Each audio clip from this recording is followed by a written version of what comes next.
வாழ்க்கையில ஒரு வாசகம் சொல்லுவாங்க, சாட்சி பூதமாய் இருக்கின்றான். எப்படி இருக்கலாம்? சாட்சி பூதமாய் இருக்கின்றான். பூதம்னா அப்படி நேரம் தான் நினைச்சுக்காது. இறைவன் சாட்சியாக இருக்கின்றான், உள்ள இருக்கிறான், சாட்சியா இருக்கிறான். அப்ப போய் சொல்லும் போது என்ன பண்றான்? சொல்லு சொல்லு சொல்றா, சொல்லு. யாருக்கும் தெரியாத நினைச்சுதானே போய் சொல்ற, சொல்லு சொல்லு அப்படிமா உள்ள இருந்து சிரிச்சுட்டு.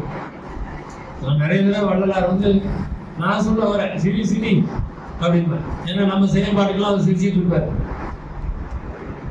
அது மாதிரி இங்கே அந்த பொறிகள் கரணங்கள் மனதை அடக்க வேண்டும் என்றால் அது எதால் முடியும்?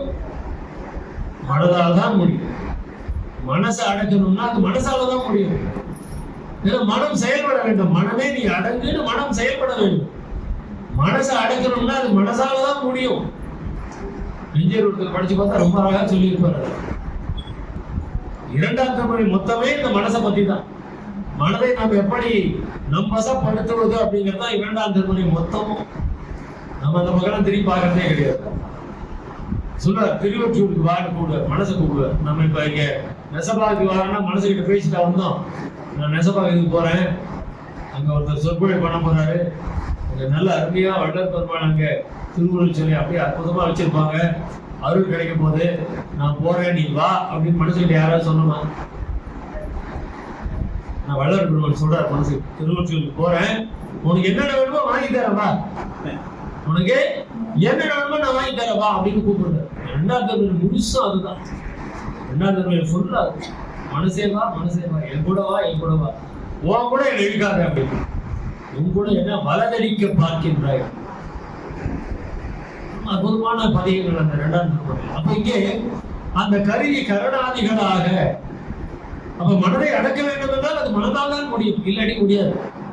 மனசால் மட்டும்தான். நம்ம மனசுகிட்ட பேசணும், நம்ம பெருமான் கிட்ட பேசணும், வள்ளலார் கிட்ட பேசணும், நம்ம மனசுகிட்ட பேசணும். நம்ம இது ரெண்டுமே பண்றது. ஊர்ல இருக்கிற எல்லார்கிட்டையும் மணிக்கணக்கில் பேசிட்டு இருக்கோம். வள்ளலார் கிட்ட வந்தா அருட்பெருங்கோதி அருட்பெருங்கோதி தனிப்பெருங்கருடைய அருட்பெருங்கோதி திருவள்ளுவர் பிரகாச வள்ளலார் திருவடிகளே சரணம் ஐயா டைம் ஆச்சு நான் போயிட்டேன். அவர்கிட்ட வந்தா டைம் ஆயிடும். அதை சொல்லிட்டு வெளியே வந்து யார் கூடயாவது அரை மணி நேரம் பேசிட்டு தான் போறான். இது முடிச்சுட்டு வெளியே வந்து அரை மணி நேரம் பேசுறேன். ஒண்ணுமே இல்லை. இந்த விழாக்கள்னால நான் நினைக்கிறது டைம் ஆச்சு சீக்கிரம் போகணும்னு சொல்லுவாங்க. சரி நம்ம ஒரு 5 மணிக்கு முடிச்சிட்டோம்னு வச்சுக்கோங்களேன். அதுக்கப்புறமா நின்று ஒருத்தரா பேசிக்கிட்டே இருந்துட்டு அவங்க கிளம்புறதுக்கு 6 மணி ஆகும். அது இன்னொரு அரை மணி நேரம் அந்த வழிபாடு பண்ணிட்டு போயிருக்கலாமே அப்படின்னு தோணும். அந்த மாதிரி தான் நம்ம இருந்துட்டு இருக்கோம். அப்ப இந்த இந்திரியங்களும் பொறிகளும் கரணங்களும், ஏன்னா இந்த தேகம் எதாச்சும் நீட்டிக்கப்பட்டது. இந்த தேகத்தை உருவாக்குறது யாரு? மாயை. மாயைனா யாரு? கடவுளின் அம்சம் தானே மாயை. நம்ம மாயைனா விரோதி நினைச்சிட்டு இருக்கோம். மாயை நமக்கு விரோதியே கிடையாது. ஏனென்றால் இந்த மனித தேகம் எதற்காக கொடுக்கப்பட்டது? இறைவனை அடைவதற்காக, இந்த ஆன்ம லாபம் பெறுவதற்காக தான் இந்த மனித தேகம் கொடுக்கப்பட்டது. மனித தேகம் கொடுத்தது யாரு? மாயை. மாயை. அப்ப மாயைக்கு என்ன ஆசை? இந்த மனுஷனா பிறந்து இறைநிலை அடையட்டும் அப்படிங்கிறது மாயையோட எண்ணம். அந்த இடத்துலதான் இந்த மனித தேகமே நமக்கு கொடுக்கப்பட்டிருக்கிறது. ஆனா அந்த மாயையில நம்ம மனித தேகத்திலிருந்து இறைவனை அடைய முடியாம தடுக்கிறது யாரு? மாயைதான். இதுதான் பொருளையை கிள்ளிட்டு தொட்டிலே ஆட்டி விடுறது. நிஜமாவே இந்த ஆன்மீகம்ன்றது அப்படிதான். பொருளையை கிள்ளி விட்டுட்டு தொட்டில ஆட்டிட்டு இருக்கிறது. அப்ப இந்த மாயை தான் எல்லாத்துக்கும் காரணம். நாம முன்னேறணும் அப்படின்னா அதுக்கு ஆணவம் தான் அவசியம். நமக்கு ஆணவம் இல்லாம ஒரு அடி எடுத்து வைக்க முடியாது. ஒரு அடி எடுத்து வைக்க முடியாது. எப்படிப்பட்ட ஆணவம்? என்னால் முடியுங்கிற ஆணவம் இருந்தாதான் நம்மளால சாதிக்க முடியும். என்னால் மட்டும்தான் முடியுற ஆணவம் இருந்துச்சுன்னா ஒரு அடி எடுத்து வைக்க முடியாது. இதுதான் வித்தியாசம் இல்லையா? அப்ப இங்க பெருமாள் அந்த இறைவனை இங்கே பழமாகி காயாகி பழமாகி தருவாய் மற்ற கருவி கரணாதிகளின் கலப்பாய். மனம் புத்தி சித்தம் அகங்காரம் இந்த 4த்துலயும் மனம் யாரோட செயல்பாடு? மாயோட செயல்பாடு. புத்தி மாயை கிடையாது. மனம் ஒன்றை பற்றுகின்றது. ஒரு பொருளின் மீது மனம் பற்று வைக்கின்றது. அப்புறம் புத்தி கிட்ட போகுது, அடுத்த ஸ்டேஜ் புத்தி. புத்தி என்ன பண்ணுது? அது நல்லதா கெட்டதா டிசைட் பண்ணுது. நல்லதா கெட்டதான்னு அனலைஸ் பண்ணுது, ஆராய்ச்சி பண்ணுது புத்தி. இந்த ஆராய்ச்சி பண்றது நல்ல விஷயம். அதுக்கு அடுத்தது சித்தம். சித்தம் என்ன பண்ணுது? தீர்மானம் பண்ணுது சித்தம். அதுதான் நமக்கு விஷயமே. அப்ப இந்த மனம் என்ன நினைக்கின்றதோ அதை இந்த புத்தி ஆய்வு செய்கின்றது, அதை சித்தம் தீர்மானிக்கின்றது, அங்காரம் செயல்படுத்துகின்றது. அது ஒரு செயல்பாடு தான். அதனால திரிகாரண அடக்கம்னு 4 காரணங்கள் இருக்கு. ஆனா திரிகாரண அடக்கம் 3 தான் அடக்கணும். ஏன்னா 3 அடக்கிச்சுன்னா 4வது அங்க வேலை கிடையாது. அதனால அதை நம்ம அடக்கணும்ன்றது அவசியம் கிடையாது. 3 தான் அடக்கணும். அப்ப இங்க மனம் ஒன்றை நினைக்கின்றது, புத்தி அதை ஆய்வு செய்கின்றது, சித்தம் தீர்மானிக்கின்றது. இந்த தீர்மானம் பண்ணவுடன் அதை அகங்காரம் செயல்படுத்துகின்றது. எதை சித்தம் தீர்மானிக்கணும் அதை அகங்காரம் செயல்படுத்துகிறது. இந்த மனம், புத்தி, சித்தம், அகங்காரம். இந்த மனசு நினைக்கிறத புத்தி எடுத்துக்காம நேரா சித்தம் வந்து ஓகே ஓகே நீ நினைச்சது ஓகேன்னு தீர்மானம் பண்ணிடுச்சுன்னா நம்ம எந்த கதிக்கு போவோம்? ஏன்னா மனம் எதையாவது ஆசைப்படுதுனாலே அது எங்க நம்மளை தள்ள பார்க்குது? நித்தியமாக எதையுமே மனம் பற்றாது. அனித்தியமான விஷயங்களை மாத்திரம்தான் மனம் பற்றும். இது மனதின் இயல்பு. அப்ப இந்த புத்தி என்ன பண்ணணும்?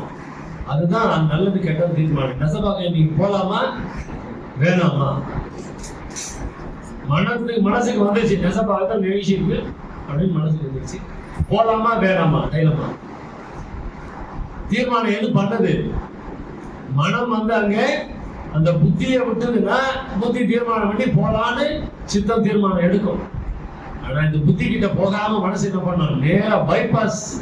நமக்குதான் இப்ப எல்லாமே பைபாஸ் வந்துருச்சு இல்லையா? பைபாஸ் பண்ணி போவேன்னா காலையில இருந்து அங்க சாயங்காலம் நிகழ்ச்சி அட்டன் பண்ணியாச்சு. ஆழ்வார் காலையில இருந்து ஆளுக்கு அறுத்து தட்டாங்க போகுது. மறுபடியும் போய் இந்த ஆள் பேசுறதையும் 1 மணி நேரம் கேட்கணுமா அப்படின்னு விட்டுட்டோம்னு வச்சுக்கோங்க. அப்ப இந்த செயல்பாடுகளுக்கு யார் காரணம்? இது எல்லாத்துக்குமே இவர்தான் காரணம். இது சும்மா கை கட்டிட்டு உட்கார்ந்துருக்காரு நினைக்காதீங்க. ரொம்ப குசும்பான ஆள் வளர்வர்மன் இல்லையா? இது எல்லாத்துக்குமே அவர்தான் காரணம். அப்ப நம்ம என்ன பண்ணணும்?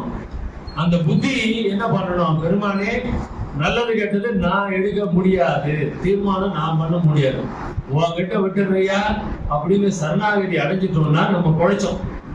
யாரெல்லாம் இந்த சரணாகதிக்கு வந்தோமோ அவங்க எல்லாம் பொழைப்பாங்க. இதுதான் மகாதேவ மலையில மொத்தமா சொல்லுவார். ஒரு பாட்டுல சொல்லுவார், என்னுயிர் நீ, என்னுயிருக்கு ஒரு உயிரும் நீ, என் இன்னுயிருக்கு துணைவன் நீ, என்னை என்ற அன்னை நீ, என்னுடைய அப்பன் நீ, என் அரும்பொருள் நீ, என் இதயத்து அன்பு நீ, என் நன்னெறி நீ, எனக்குரிய உறவு நீ, என் நற்குரு நீ, என்னை கலந்த நட்பு நீ, என்னுடைய வாழ்வு நீ, என்னை காக்கும் தலைவன் நீ, கண்மூன்று தழைத்த தேவே. அப்ப இதுக்கு பேர் என்ன? இது மகாதேவ மாலையில தான் சொல்லுவாங்க. அப்போ எல்லாமே அவன் தான், எல்லாமே அவன். நாசமா போனாலும் அவன் தான் காரணம். இப்படி படி போடுங்க ஆண்டவங்க. நான் வள்ளலார்ட்ட சொல்லுவேன், நான் எதாவது தப்பு பண்ணா அதுக்கு நான் பொறுப்பு இல்லை. என்னை திருத்தாத உன் மேலதான் பழி வருது. என்ன நீ திருத்தணும், என்னை அடிச்சு திருத்து, எப்படியாவது என்ன திருத்தி. தீது செய்தனன் செய்கின்றேன் செய்வேன். ஒரு பாடல், சூப்பரான பாடல், எனக்காகவே பாடியிருப்பார். இது செய்தனன் செய்கின்றேன் செய்வேன். திருத்த வேண்டியது உன் பொறுப்பு. நான் என்னால திருத்த முடியாது. ஏன்னா உலக வாழ்க்கை அப்படி இருக்குது. மாயை கலந்த வாழ்க்கை. எங்க போனாலும் அதுதான் நம்மளுக்கு பிடிச்சிருக்கு. அதுதான் பிடிச்சிருக்கு. மொபைல் எடுத்தா 1 மணி நேரம் போறதே தெரியாது. இங்க உட்காந்து எப்படா பேசி கொடுப்பாங்க, இன்னும் டைம் ஆகலையான்னு டைம் பாருங்க. அப்ப நம்ம ஒரு வாழ்க்கை ஃபுல்லா அப்படிதான் அதெல்லாம் வாழ்ந்துகிட்டே இருக்கிறோம் இல்லையா? அப்ப அந்த மாயையில இருந்து வெளியே வரும். இந்திரியம் கரணாதி அனைத்தும் ஆகி இயல்புடன் ஆகி.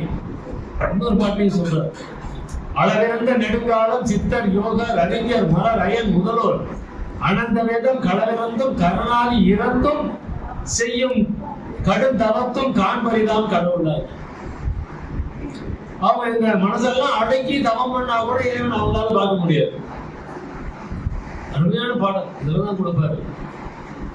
அளவிறந்த நெடுங்காலம் சித்தர் யோகர் அறிஞர் மலர் அயன் முதலோர் அனந்த வேதம் களவிறந்தும் கருணாதி இறந்து. எல்லாம் மனம் புத்தி சித்தம் எல்லாம் எதுவுமே செயல்படலப்பா, எல்லாம் அமைதியா உட்காண்டாங்க. கடுந்தவத்தும் காண்மறிதான். அப்படி என்னதான் தவம் பண்ணாலும் இறைவனை பார்க்க முடியாது. ஏன் பார்க்க முடியல? அவங்கள்ட்ட என்ன இல்லை? ஒரே ஒரு விஷயம் இல்லை. இவ்வளோ கஷ்டப்பட்டாங்களே, அவங்கள்ட்ட அன்பு இருந்ததா, கருணை இருந்ததா, தயவு இருந்ததா?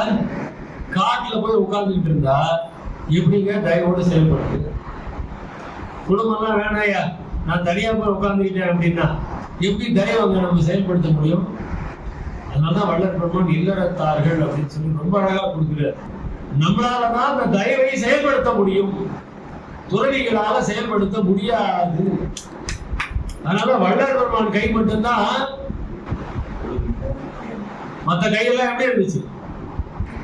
இது ஒருத்தர் சண்டை போட ஆரம்பிச்சிட்டாரு, பிச்சை எடுத்தாங்கன்னு சொன்னோம்னு ஒருத்தர் சண்டை. அது எப்படி நீங்க எல்லா ஞானிகளும் பிச்சை எடுத்தாங்கன்னு சொல்றீங்க? ஏன்பா நீ அந்த குணத்துல பார்க்காதப்பா, அவங்க எல்லாம் இறந்து உண்டார்கள், அவ்வளவுதான்.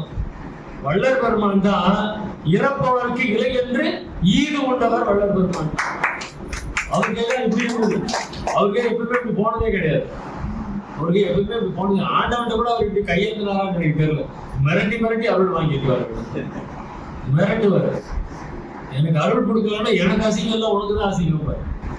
நான் வள்ளலாட்ட சொல்றது இப்ப நிறைய இந்த மரணங்கள்லாம் வந்து நிறைய பாதிக்கும். நான் சொன்னேன் உனக்கு தான் கேட்டது, உனக்கு தான் கேட்டது. பார்க்கறவங்களாம் என்ன நினைப்பான்? என்ன வள்ளல் பெருமானுக்கு இவ்வளவு தொண்டு பண்ணிட்டு இருக்காரு, செத்து விட்டாரு, இவ்வளவு பேச்சு பேசினாரு, செத்து விட்டாரு. அப்ப அது யாரு கேட்ட பேரு? பெருமானே உனக்கு தான் கேட்ட பேரு. இருக்கிற முடியாது வாழ, இருக்கிற முடியாது வாழ. நீ மனமில்லா பெருவாழ் கொடுக்கலன்னா கூட பரவாயில்ல, நோய் இல்லாம வாழ, மகிழ்ச்சியா வாழவே. ஒரு 100 வருஷம் 120, என்ன மனிதனுடைய வாழ்வு 120 வருஷம் சொல்றான். அந்த 120 தாண்டது நோய் இல்லாம ஆரோக்கியமா தாண்டது. இல்லாட்டி யாருக்கு கேட்ட பேர்? அவரு மொதல் தப்பு பண்றோம் இல்லைன்னு சொல்ல. ஆனா கெட்ட பேர் யாருக்கு கொடுக்குறோம்? பெருமாளுக்கு தான் கெட்ட பேரை கொடுக்குறோம். அந்த மாதிரி ஒரு விஷயம். வன்பு கலந்த அறியாத மனத்தோட்டங்கள் மனம் கலந்து மதி கலந்து வயங்கான் என்ற என்பு கலந்து ஊன் கலந்து புலன்களோடு இந்திரிய அவை கலந்து உள் இயக்குகின்ற அன்பு கலந்து. அப்ப இந்த இந்திரியம் காரணம் இதுலாம் இறைவன் கலந்து கலந்துதான் நம்மளை செயல்படுத்திட்டு. அடுத்து பெற்ற தாயாகி, தாயோனர் 1000 பேர் ஆனாலும் நின்னை போல் ஆவார். தந்தைகள் 1000 பேர் ஆனாலும் நின்னை போல் ஆவார். முதல் திருமுறை படிக்க அவ்வளவு விஷயம். தாயாகி தந்தையுமாய் தாங்குகின்ற தெய்வம். இறைவன் வள்ளலாரை வளர்த்தது யாரு? தெய்வம் என்றே வளர்க்கின்றாய், சிற்றவையில் நடிக்கின்றாய் பாரு. வள்ளலார் வளர்ந்ததே தெய்வமா வளர்ந்தார். இறைவன் வள்ளல் பெருமானே முதல்ல தெய்வமாவே தான் வளர்த்துட்டு வந்தார். அவர் மனுஷனாவே வளரல. சின்ன பிள்ளைகளெல்லாம் விளையாடிட்டு இருக்கும்போது அந்த விளையாட்டுல நாட்டம் போலங்கிற எல்லா விளையாடுறாங்க. எனக்கு அது மாதிரி விளையாட்டுல நாட்டம் போச்சா? எல்லாம் சாப்பிட்றாங்க அந்த மாதிரி எனக்கு நாட்டம் போச்சா? எல்லாரும் எப்படி இருக்காங்க அந்த மாதிரியா நான் இருக்கிறேன் அப்படின்னு பாடுறேன். இப்ப தெய்வம் என்றே வளர்க்கின்றாய், சிற்றவையில் நடிக்கின்றாய் பாடுறேன். வள்ளல் பெருமான் வளர்த்ததே தெய்வம். இந்த தாயாகி அப்படின்னா அவ்வளோ பாட்டு. நான் எடுத்தா கிட்டத்தட்ட 128 பாட்டு வந்து தாயாகி அப்படின்ற பாடம். அகவல் எடுத்துட்டு, அகவல் இல்லாம, அகவல்ல தாயே தந்தையே குருவே அப்படின்னு நிறைய பாட்டு இருப்பார். அது இல்லாம அவசரமா இன்னைக்கு அந்த மீட்டிங்ல உட்கார்ந்து போது கொஞ்சம் தேடி எடுத்துக்கிட்டு. இப்ப இந்த தாயாகி அப்படின்னா வள்ளல் பெருமான் அப்படி சொன்னார். இறைவன் தான். மற்றவங்க யாரு? உபச்சாரத்தால் பெற்ற தாய், உபச்சாரத்தால் பெற்ற தந்தை. நாம் இந்த உலகிற்கு வருவதற்கு காரணமாக இருந்ததால் அவர்கள் ஒருவாறு தாய் தந்தை என்று சொல்லப்படுவார்கள். உண்மையான தாய் தந்தை நமக்கு யாரு? இறைவன். இறைவன் தாயாகி தந்தை. இதுலயே அதான் கொடுக்குற. தாயாகி பெற்ற தாயாகி தந்தையாகி பிள்ளையாகி. நாம இறைவனுக்கு பிள்ளையா இருக்கிறோமா, இறைவன் நமக்கு பிள்ளையா இருக்கிறோமா? சிவபுராணம் எல்லாம் எடுத்து படிச்சுட்டு வந்தீங்கன்னா தெரியும் இறைவன் எப்படி இருக்கிறார்.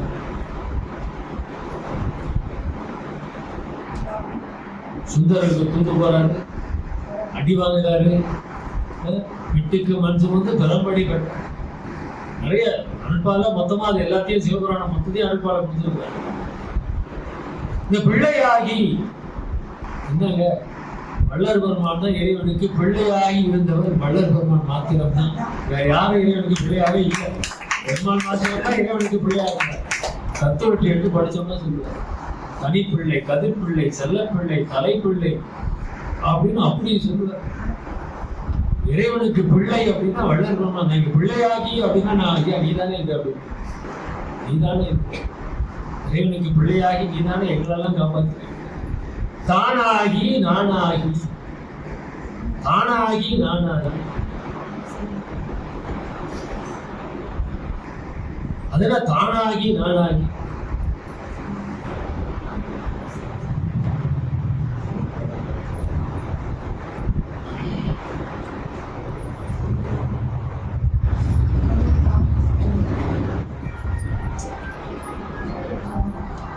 தண்டனிட்டேன் என்று சொல்லி எனக்கு ரொம்ப பிடித்த ஒரு பதிகம் அந்த பதிவு.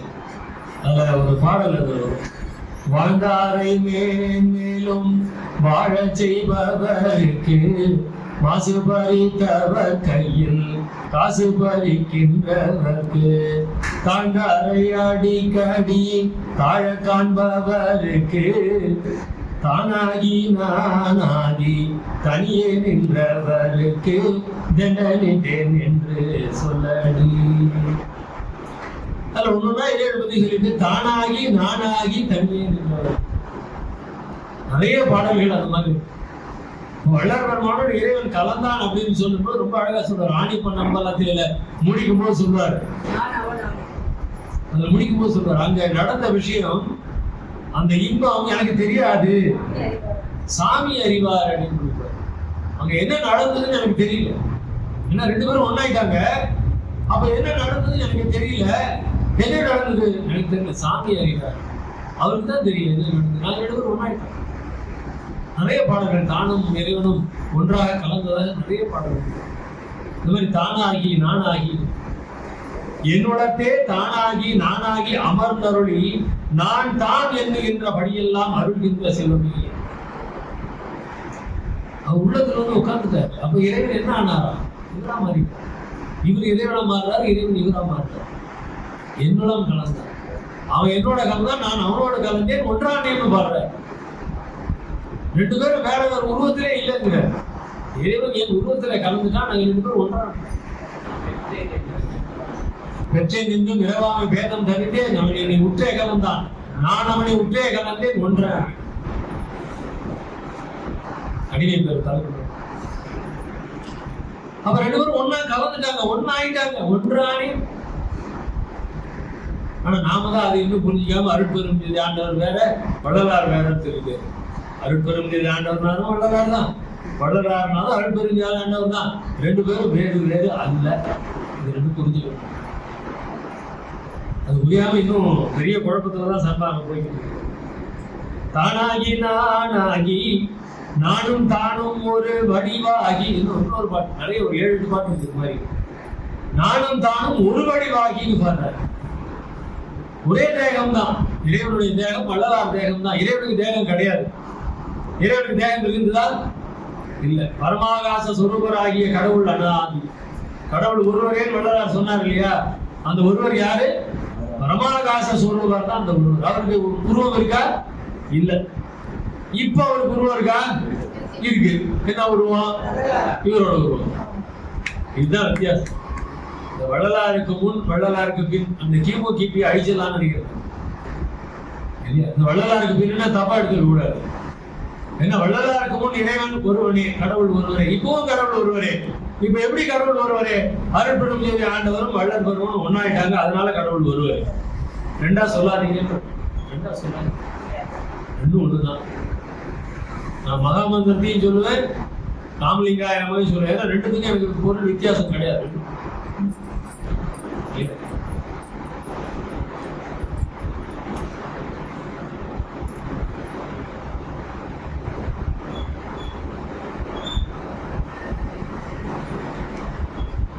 காலையில் நான் கண்ட ஜோதி எல்லா காட்சியும் நான் காண காட்டிய ஜோதி, ஞானமும் ஆழமாம் ஜோதி, என்னுள் நானாகி தானாகி நன்னிய ஜோதி. என்னுள் நானாகி தானாகி நன்னிய ஜோதி. அப்போ அந்த நானும் தானாகி நானாகி நானாகி தானாகின்னு என்ன பொருள்? வேதமே இல்லை. அப்ப இறைவன் எப்படிப்பட்டவன்? நம்ம எல்லாருக்கிட்டையும் இறைவன் இருந்து கொண்டுதான் இருக்கின்றான். நாம இன்னும் அவனை பத்தி யோசிக்கிறது கிடையாது. இறைவனை பத்தி யோசிக்கிறது உள்ளதான் இறைவன் இருக்கிறான். இருக்கும் இடத்தை விட்டு இல்லாத இடம் தேடி எங்கெங்கோ ஆகின்றாய். அதேதான் நம்மளுடைய கதை. உள்ளே இருக்கிறது. இறைவன் எங்க இருக்கிறான்? உள்ள இருக்கிறான். அஞ்சாதே நெஞ்சே அஞ்சாதே, மஞ்சமிலா நாம் எங்க இருக்கிறார்? இதோ இருக்கிறது. அழகா ஐயா பாடுறார்.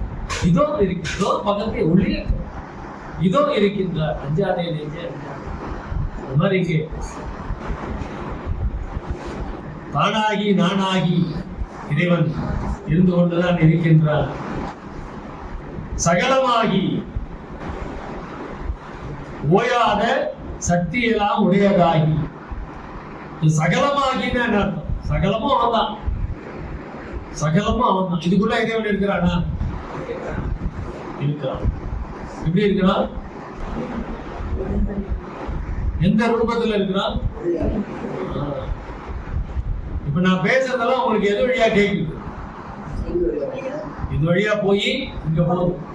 ஆனா எங்க கலந்து இது வருது? இந்த பிரபஞ்சத்துல கலந்துருச்சு. இது மாதிரி ஒவ்வொருத்தர் பேசுறதும் அத்தனை பேருடையதும் இந்த பிரபஞ்சத்திலே இருந்து கொண்டு இருக்கிறது. பிரபஞ்சத்துல இருக்கு. அதை நம்ம எந்த அளவுக்கு எடுக்கிறோம்ன்றது நம்மளுடைய ஆற்றலை பொறுத்து. இப்ப இது இருக்கிறதுனால கொஞ்சம் தெளிவா கேட்கும். இது இல்லைன்னா கொஞ்சம் கம்மியா கேட்கும் இல்லையா? இது இருந்தா இன்னும் தெளிவா கேட்குது. அப்ப இதுக்குள்ள இறைவன் இருக்கிறானா? நமக்கு இதை எடுத்து செல்லுகின்றான். ஒரு கருவி மூலமாக இந்த ஒலியை எடுத்து செல்லுகின்றான். அவன் இல்லாம கிடையாது. அருளலாது அணுவும் அசைந்திருக்காது. அப்ப அந்த அணு அசைந்துன்னா அங்க என்ன இருக்கு? இறைவனுடைய அருள் இருந்து கொண்டு செயல்பட்டு கொண்டிருக்கிறது. இங்கே அருள் செயல்பட்டு கொண்டிருக்கிறது. அதனால இங்க சகலமாகி ஒரு புக் இருக்கு இல்லையா? அந்த புக்கை கால உதைப்போமா? ஏன் உதைக்க மாட்டோம்? அந்த புக்கில் நம்ம யாரை பாக்குறோம்? சரஸ்வதி பாக்குறோம். தைரியமா சொல்லுங்க, ஒன்றும் தப்பு கிடையாது. அப்படித்தானே சொல்லி கொடுத்து வளர்க்குறாங்க. இந்த புத்தகத்துல யார் இருக்கா? சரஸ்வதி. அதனால புக்க காலில் படக்கூடாது. அது வெறும் பேப்பர் தானே. ஏன் அந்த மாதிரி நம்ம நினைக்கிறோம்? சகலமாகி சகலமாகி. அப்ப ஒவ்வொரு விஷயத்தையும் நம்ம அந்த மாதிரி பார்க்கணும். இறை சிந்தனையோட, இறை கண்ணோட்டத்தோட. இறைவன் இருக்கின்றான் அப்படின்னா அது எப்படி இருக்குன்னு யோசிச்சு பாருங்க. அந்த மாதிரி ஒரு வாழ்க்கை சகலமாகி தூணிலும் இருப்பான், துரும்பிலும் இருப்பான். அந்த படம் பேர் என்னங்க? அந்த இரண்டிய கசிவியோட படம் பேர் பக்த பிரகலாதன். அந்த படம் பார்க்க முடிஞ்சா பாரு. பக்த பிரகலாதன் ஒரு படம். அருமையான படம். அருமையான படம். பழைய படம் தான். இப்ப கூட ஆனா இருக்கு. பார்க்க முடிஞ்சா பாருங்க. அப்ப இங்க சகலமாய் ஓயாத சக்தி எல்லாம் உடையதாகி. ஓயாத சக்தி எல்லாம் உடையதாகி என்ன? இறைவன் வள்ளல் பெருமான் அருளை ரெண்டா பிரிக்கிறார். அருள் நியதி. அருள் நியதினு பிரிச்சிடுறார். ஏன் அப்படின்னா இந்த கடவுள் மேல பழியே வரக்கூடாது. எல்லாத்தையும் அருள் நீதி பார்த்து, இந்த விதி வினை எல்லாத்தையும் பார்த்துக்கிறது யாரு? அருள் நீதி. அதுக்கு பாபு அப்படின்னு எதுவும் வித்தியாசம்லாம் தெரியாது. யாரா இருந்தாலும் இதை பண்ணியா, இதை அனுபவிச்சு முடிஞ்சிருச்சு. கடவுள் கருணையானவர். கடவுள் கருணையானவர். இப்ப அவருக்கும் அருள் நீதிக்கும் டேலி ஆகும். அருள் நீதி அந்த விதிப்படி இது நடந்தால் இது நடக்கணும், முடிஞ்சிருச்சு. கடவுள் கிட்ட நம்ம முறையிட்டு மன்னிப்பு கேட்டு ஏதோ பிரார்த்தனை பண்ணி எல்லாம் பண்ணிட்டு இருந்தோம்னா அந்த அருள் நீதி கிட்ட கடவுள் கொஞ்சம் ரெக்கமெண்ட் பண்ணுவார். போனா போது நம்ம உள்ளதான் இந்த தலைக்கு வரத கல்பாரியோட எடுத்துரு, போனா போது அப்படின்னாரு. இப்போ இங்கே அந்த அருள் நீதி, அந்த விதிப்படி இது நடந்தால் இது நடக்கணும், முடிஞ்சிருச்சு. கடவுள் கிட்ட நம்ம முறையிட்டு மன்னிப்பு கேட்டு ஏதோ பிரார்த்தனை பண்ணி எல்லாம் பண்ணிட்டு இருந்தோம்னா அந்த அருள் நீதி கிட்ட கடவுள் கொஞ்சம் ரெக்கமெண்ட் பண்ணுவார். போனா போது நம்ம உள்ளதான் இந்த தலைக்கு வரத கல்பாரியோட எடுத்துரு, போனா போது அப்படின்னாரு. இப்போ இங்கே அருள் நீதிங்கிறது பிக்சட், அவ்வளவுதான், மாற்ற யாராலும் முடியாது. ஆனால் அது இறைவனால. இப்ப நமக்கெல்லாம் ஆயுட்காலம் நிர்ணயிக்கப்பட்டிருக்குதா இல்லையா? முடிவு பண்ணியாச்சு. எப்ப நம்ம அம்மாவோட கருவில் இருக்கும் போதே முடிவு பண்ணியாச்சு, நான் எவ்வளவு காலம் இருக்கணும், என்னைக்கு, எந்த நிமிஷம், எந்த வினாடி காலி ஆகணும்னு அம்மாவோட கருவில் இருக்கும் போது முடிவு ஆயிடுச்சு. வள்ளலார் சொல்றார், கருவிலேயே ஆயுட்காலம் தீர்மானிக்கப்பட்டிருக்கிறது. அப்படி சொல்லிவிட்டு மரணமா பெருவாழ்வில் வாழ்ந்தெல்லாம் கண்டிருப்பார். இது என்ன போகாடமெல்லாம் இதான் சொல்ற, தொட்டிலையும் ஆடிக்கும் புள்ளியும் சொல்ற கதை இருக்காங்க. கருவிலேயே ஆயுட்காலம் நிர்ணயிக்கப்பட்டிருக்கிறது. ஆனால் அந்த ஆயுட்காலத்தை நம்மளால மாற்ற முடியும். மரணமில்லா பெருவாழ்வில் வாழ்ந்தெல்லாம் கண்டீர் உடைந்துரையே பொய்ப்புகளே சத்தியம் சொல்கின்றேன். அப்போ இந்த ஓயாத சக்தி எல்லாம் உடையதாகி, அப்ப இறைவன் எப்படிப்பட்டவன்? நம்மளால முடியாதது எதுவுமே கிடையாது. எல்லாம் வல்லவன், எல்லாம் உடையவன், உயிருள் யாம் எல்லாம் செயல்படும் என்னாலே அம்பலத்தை எல்லாம் வல்லான் தாளையே உயிருள் யாம் எம்முள் உயிர். என்ன உயிருள் யாம் எம்முள் உயிர், அவ்வளவுதான். அப்ப எல்லாமே அவன் தான். இந்த மாதிரி இந்த பாடலை ரொம்ப அழகா வள்ளல் பெருமான் ஒன்றாகி பலவாகி ஓங்கும் தேவை, அந்த வார்த்தைகள் மட்டும்தான். ஒன்றாகி பலவாகி ஓங்கும் தேவை. கடவுள் எப்படிப்பட்டவன்? ஒன்று மலர், இரண்டு மலர், ஒன்றிரண்டும் ஆனார். உருவமலர், அருவமலர், உருவருவம்.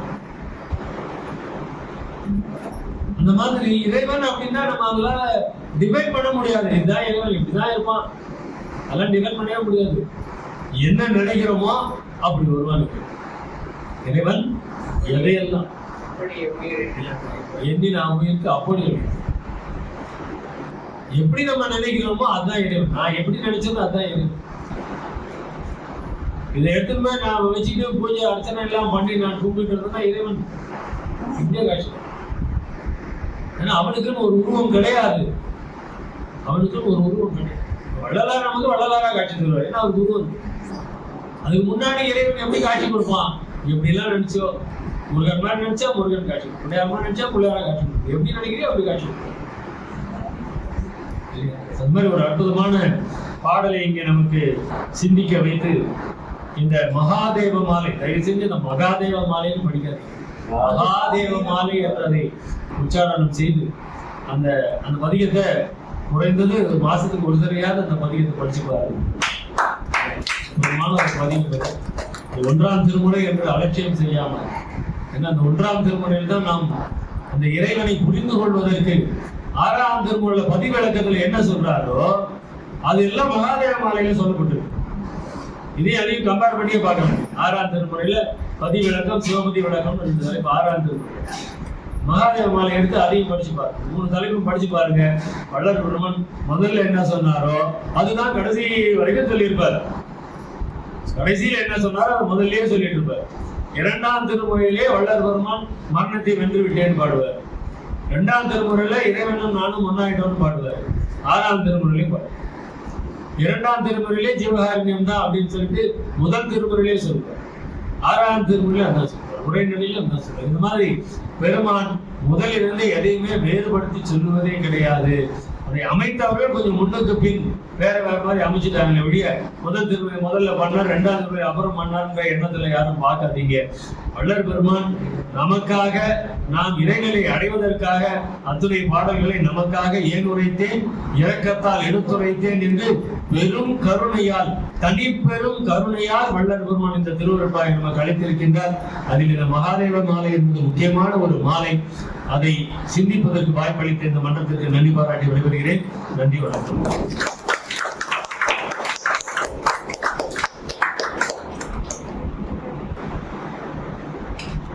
முதலாவதாக ஒரு அறிவிப்பு. இந்த கூட்டம் முடிந்தவுடனே உங்களுக்குரிய பசியாற்றிவிட்டல், அதாவது உணவு பரிமாறுதல் வந்து இன்றைய பொழுதுக்கு மேலே முதல் மாடியில் ஏற்பாடு பண்ணப்பட்டிருக்கு. அதனால நீங்க இந்த பக்கம் போயிருக்கூடாது. அங்கே இருக்கிறது, ஏன்னா நாளையிலிருந்து விழா நடக்கிறதுனால ஒரு புதிய ஏற்பாடு செய்யப்பட்டிருக்கு. இந்த தகவலை உங்ககிட்ட சொல்ல வேண்டியது என்னுடைய முதல் கடமை. அடுத்ததாக நாளையிலிருந்து 3 நாட்களுக்கு காலை மாலை 2 வேளையும் விழா இருக்கிறது. காலையில் 2 பேராசிரியர்கள் பேசுகிறார்கள். மாலையில் ஒரு அற்புதமான அல்பா பாடக்கூடிய கலைஞர்கள் வந்து பாடிக்கொண்டிருக்கிறார்கள். அந்த அளவிலே அவற்றை பயன்படுத்திக் கொள்ளுங்கள். நீங்கள், உங்கள் உறவினர்கள், நண்பர்கள், குழந்தைகள் எல்லோரும் வந்து அதில் பங்கேற்க வேண்டும் என்பது எங்களுடைய விண்ணப்பம். ஏன்னு கேட்டால் உங்களுக்காக தான் எல்லா ஏற்பாடும் பண்ணியிருக்கிறோம். ஏன்னா வள்ளல் பெருமான் வந்ததே நமக்காகத்தானே இல்லையா? அவர் வந்திருக்கிறார். வருவி கூட்டுறனால தான் நம்ம கொண்டாடுறோம். அதை கொண்டாட போகும்போது நம்ம இல்லாம எப்படி கொண்டாட இருக்க முடியும் இல்லையா? சேக்கிழார் பெருமான் என்ன சொல்லுவாரு?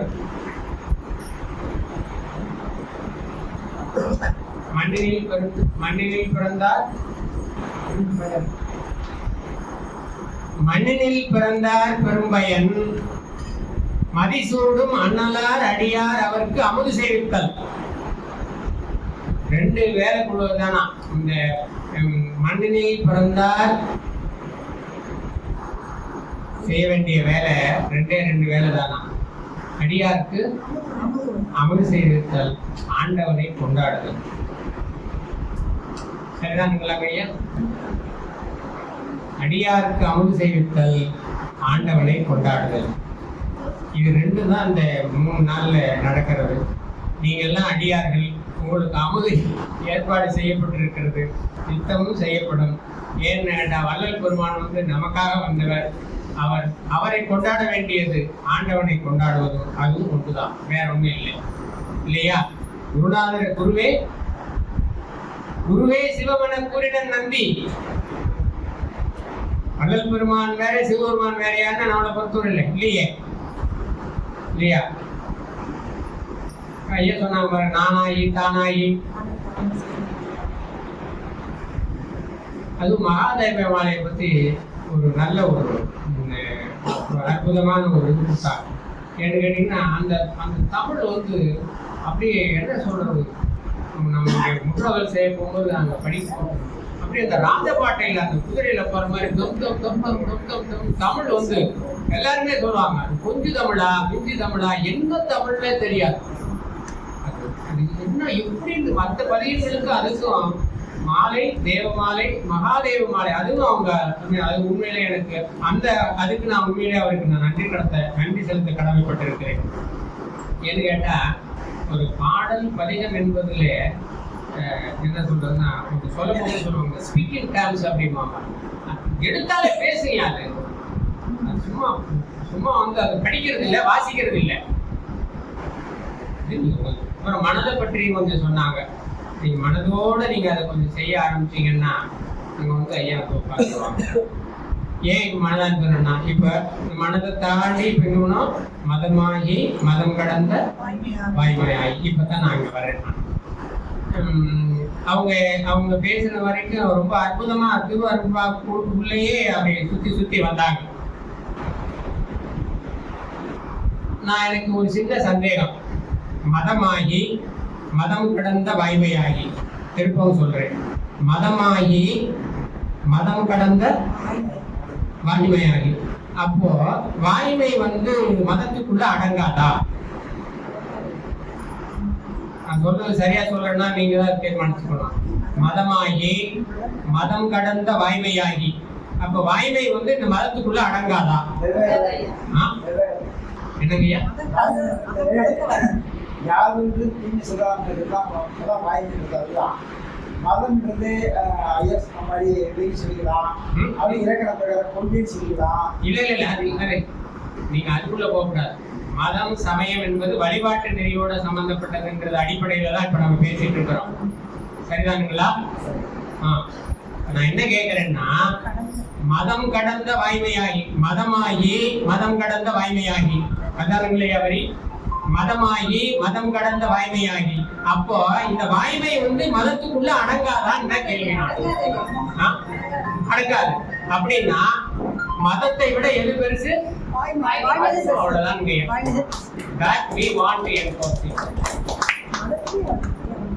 அவ்வளவுதான். ஆயிட்டா? ஏன் அப்படின்னு சொல்லி கேட்டீங்கன்னா, அப்படின்னா நான் ரொம்ப உள்ள போக முடியாது, அதுல நிறைய எனக்கு ஒரு சிரமங்கள் இருக்கு.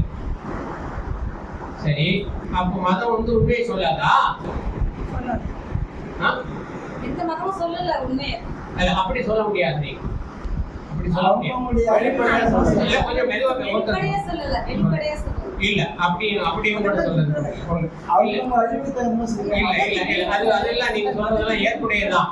அவங்கவுங்க அறிவுக்கு தகுந்த மாதிரி எல்லாம் சொல்றது எல்லாமே உண்மைதான், ஏற்றுக்கொள்ளப்பட்டது. நாங்க என்ன கேட்டேன்னா, மதம் வந்து உண்மையை சொல்வது இல்லையா என்று நான் கேட்டேன். மதம் உண்மையும் சொல்லும், அவ்வளவுதான் பதில். அதுக்கு மேல என்கிட்ட கேட்கக்கூடாது நீங்க. மதம் உண்மையும் சொல்லும், அது தெரியாதுங்க.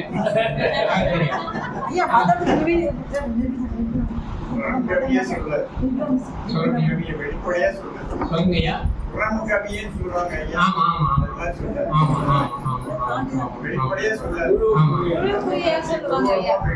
இல்லை, இன்னும் தைரியமா எழுதியிருக்காரு பாருங்க.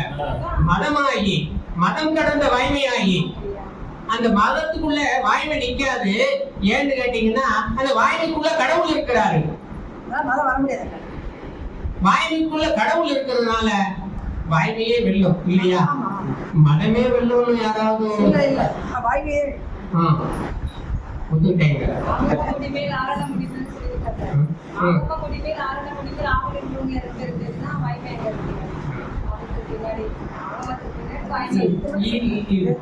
வேதம் ஆகமத்தை பத்தி உள்ளதான் ஆரண முடியுமே, அது வேற இது வேற, மதம் வேற. நான் இன்னும் பாதியே கூட வரல நான்,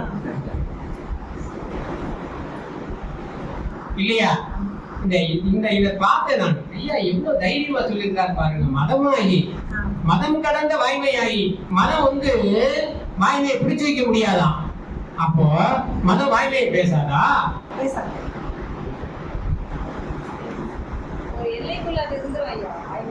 இல்ல, அது நான் இதற்கு மேல்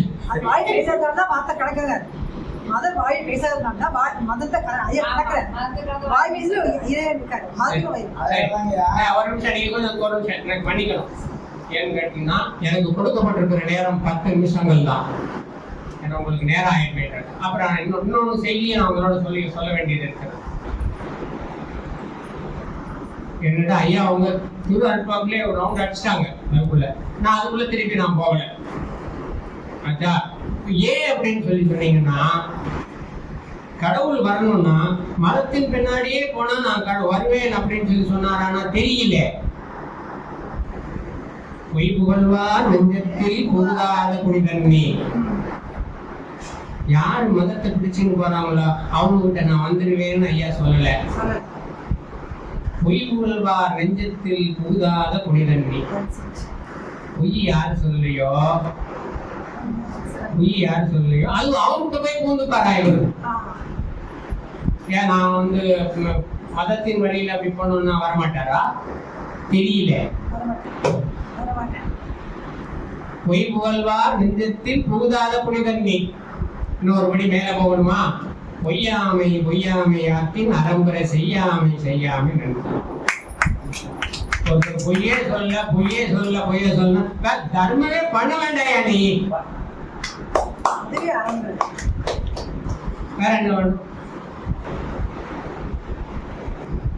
அதனாலதான் ஐயா என்ன சொன்னாரு, மதமாகி மதம் கடந்த வாய்மையாகி. அந்த வாய்மையை நீங்க அப்படி கண்ட்ரோல் பண்ண முடியாதான் மதத்துக்குள்ள வச்சுக்கிட்டு. மதம் இப்படிதான் சொல்லுது. நான் இன்னும் மதத்தோட நின்றுட்டு இருக்கேன், சமயத்துக்குள்ள போகல. நான் சமயம் வேற மதம் வேற. மதம் கொஞ்சம் ஐயா சொல்லுவாங்க பாருங்க, மதம் பிடிச்சிருக்காங்க மாதிரி. மதம் வந்து வாய்மையை அடக்க முடியாது. அது பாருங்களேன், மதமாவும் இருக்குதான், மதம் கடந்த வாய்மையாகி இருக்கிறாராம் கடவுள். கடவுள் மதமாகவும் இருக்கிறார், மதம் கடந்த வாய்மையாகவும் இருக்கிறார். நீங்க அனுபவிக்கும் போது அவர் வாய்மையாக இருக்கிறார், உங்கள் விடையோடு இருக்கும் போது அவர் மதமாக இருக்கிறார்.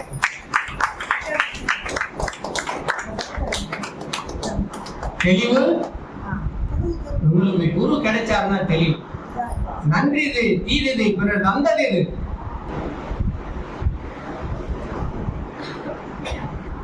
மதத்தையே நீங்க சலிச்சு எடுக்க முடியுமானால் அந்த காலகட்டத்துக்கு எது சேர்ந்தது, இந்த காலகட்டத்துக்கு எது உகந்தது, நமக்கு எது உகந்தது? ஏன்னு கேட்டீங்கன்னா இப்ப வேதங்களை பற்றி சொல்ல போகும்போது அவங்க வேள்வி செஞ்சாங்க. என்ன மாதிரி வேள்வி செஞ்சாங்க? உயிர்கள் எல்லாம் போட்டு உயிர்களை கொலை செய்து வேள்வி ஆமா வேள்வியா எப்படி செஞ்சாங்க? தொடக்க காலத்துல உயிர் பலி கொடுத்தா இல்லையா? சரி, வேதம் இந்த மாதிரி செஞ்சது. இது வந்து இது எது சார்ந்தது? மதம் சார்ந்தது. சரிதானுங்களா? இது வந்து ஐயா ஏற்றுக்கலாம். அப்ப அதை கடக்கணும் இல்லையா? மதமாயி இருந்தா பத்தாது. அந்த வேள்வியை நீங்க செஞ்சுக்கிட்டு இருந்தீங்கன்னு வச்சுக்கோங்க, அப்ப அது மதமாயி. அது செஞ்சுட்டு தானே இருந்தாங்க. அடையாளத்துக்குள்ள நான் போகலங்க. நானு நம்ம வேலை நம்மளை ஈடேற்றுவதற்குரியதா தான் பார்க்கிறேன். அந்த அடையாளம் உங்களை ஈடேற்றுமா?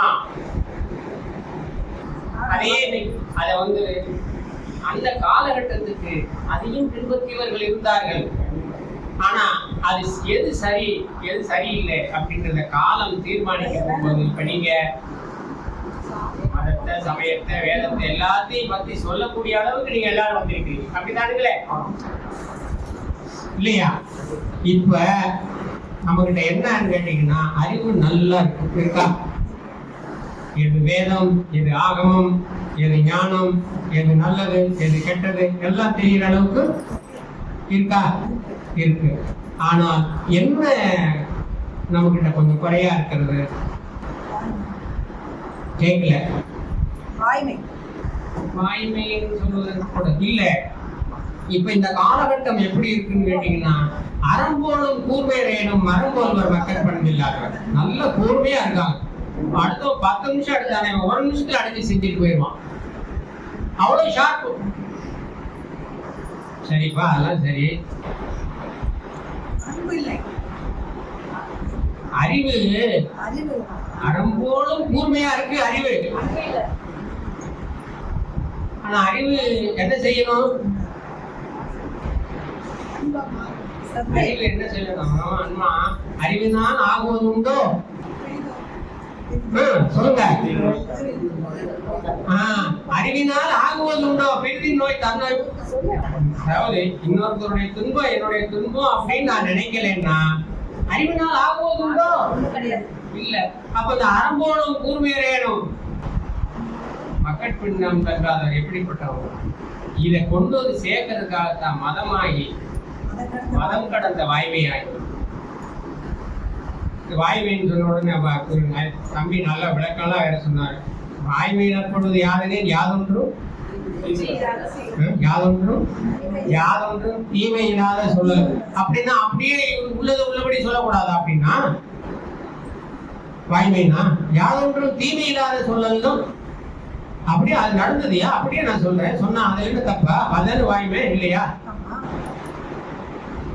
அது வேறையா? சப்ஜெக்ட் வேற, மதம் கடந்த வாய்மை வேற. இப்ப நான் அதை விட்டுட்டு வந்துட்டு இங்க தள்ளி வந்துட்டேன். வாய்மையை உண்மைன்றதுக்குள்ள வந்து நின்றுட்டு இருக்கேன். உண்மையை சொல்லுப்பா அப்படின்னா அது ஒரு ஆள் வந்து மிரட்டின்னு வராரு. ஒருத்தர் பயந்துட்டு வந்து விட்டு நுழைஞ்சிட்டாரு. ஐயா வந்து ரொம்ப பத்திரமா வந்து நான் வந்து இந்த உயிரை காப்பாத்திட்டு இருக்கான்னு அவனுக்கு ஓடி வர வந்த உடனே இந்த பக்கம் ஒருத்தர் ஓடி வந்தாங்க. ஆமாங்க எங்கதான் இருக்காரு அப்படின்னு சொல்லலாமா? நான் சொல்லக்கூடாது.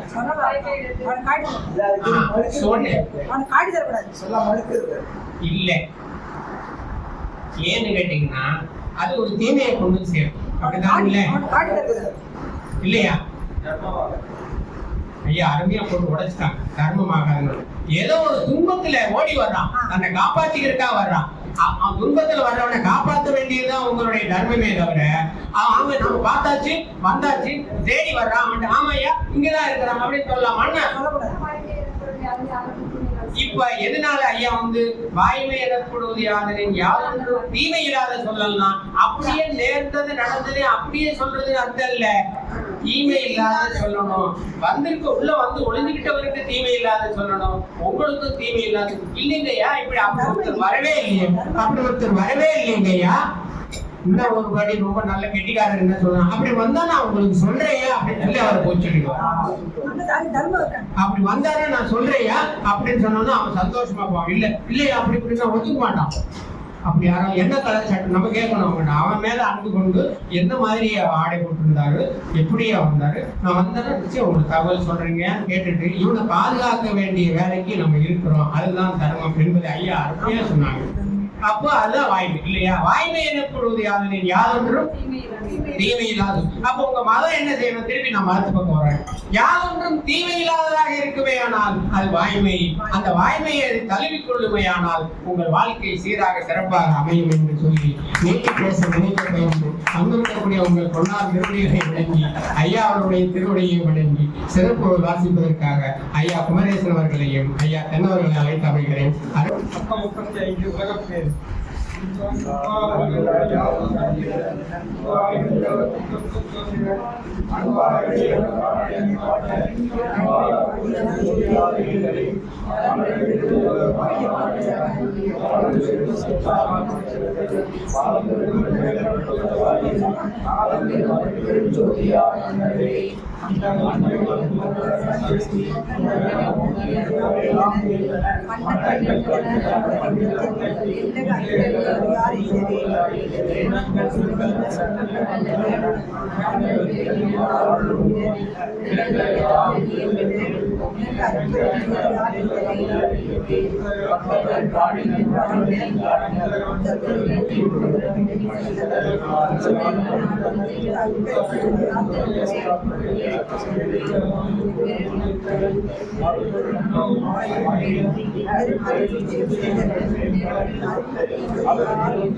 you.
சன்மார்க்க சங்கம் சரணம் சரணம் அவத்திரு கண்ணியப்படிகளா தெய்வ திருவடிகளே சரணம் சரணம் அருட்பெரும் ஜோதி அருட்பெரும் ஜோதி.